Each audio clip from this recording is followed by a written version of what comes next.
Lyra, I've got a question for you. Oh, hi. Ask it. Do all planets rotate in the same direction? That's a very good question, Dory. Well, let's see.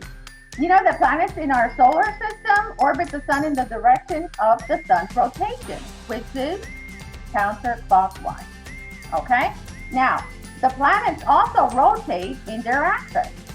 We have 6 planets that rotate also counterclockwise, just like the sun, and it's called prograde rotation. Ooh, but Yeah. what happened to the other 2 planets then? Well, you know what? The other 2 planets in our solar system rotate clockwise, okay? Meaning that it spins in the opposite direction of the Earth's rotation.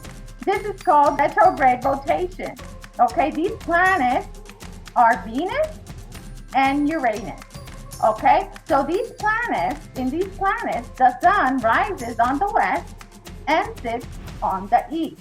Okay, it's very interesting. You would think that all the planets rotate in the same direction, but no. That is interesting, especially imagining if I were on another planet and the sun would actually rise in the opposite direction than what I was used to. Yeah, Thanks for sharing. it is. You're welcome.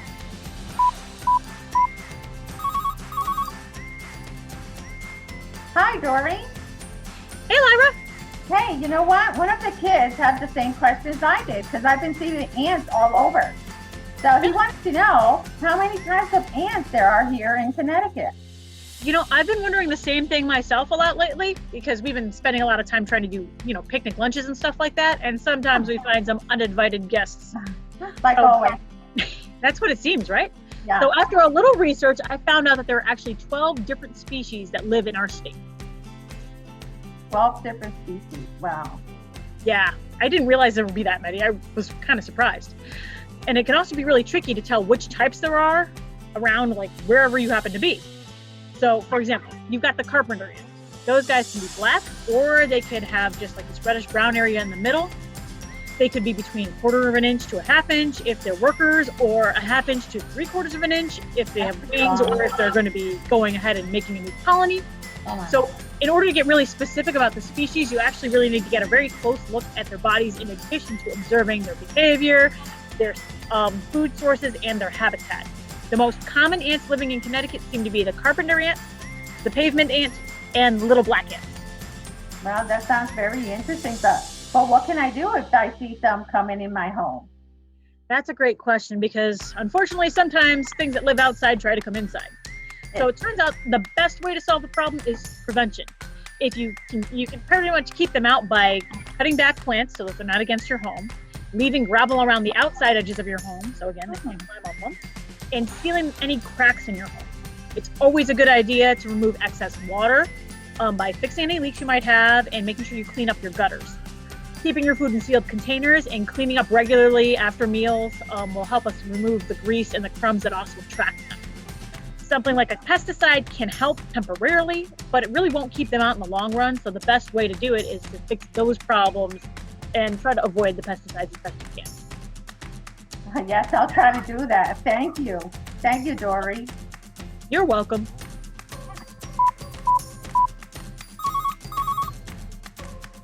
Lyra, I've got a question for you. Why is Pluto no longer considered a planet? Oh my God, there's so much debate because of that. All right, so first of all, we have to define what is a planet, all right? And by definition of the International Astronomical Union, it states that a celestial body must have 1, orbit around its sun. 2, has sufficient mass for its self-gravity to overcome rigid bodies so that it assumes a nearly round shape. And 3, this is very, very awesome, has cleared the neighborhood around its orbit. Pluto hasn't cleared the neighborhood, and it's too small to be categorized as a planet. Wait a minute, what does it mean to clear the neighborhood? Yeah, weird, right? You would think, yeah, everybody stay away. All right, but Pluto resides within a zone of other similar sized objects known as Trans-Neptunion. Okay? And of course, it's smaller than Mercury. Okay, so in that case, Pluto is considered a prototype of a new class of planets, which is called Plutoids. Okay? So Pluto is not, he's not alone as a dwarf planet. Okay? So there are 4 more dwarf planets. So let's see if our STARBASE trainees can find those out, right? And you know what? Science changes every day.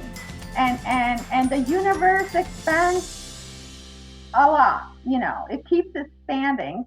So maybe in some future, there would be a change again about these planetary objects or celestial objects, how you want to call them.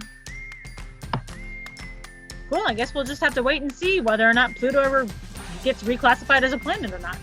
Yes, because you know what? There was a meeting in August of 2019, last year, about that same thing.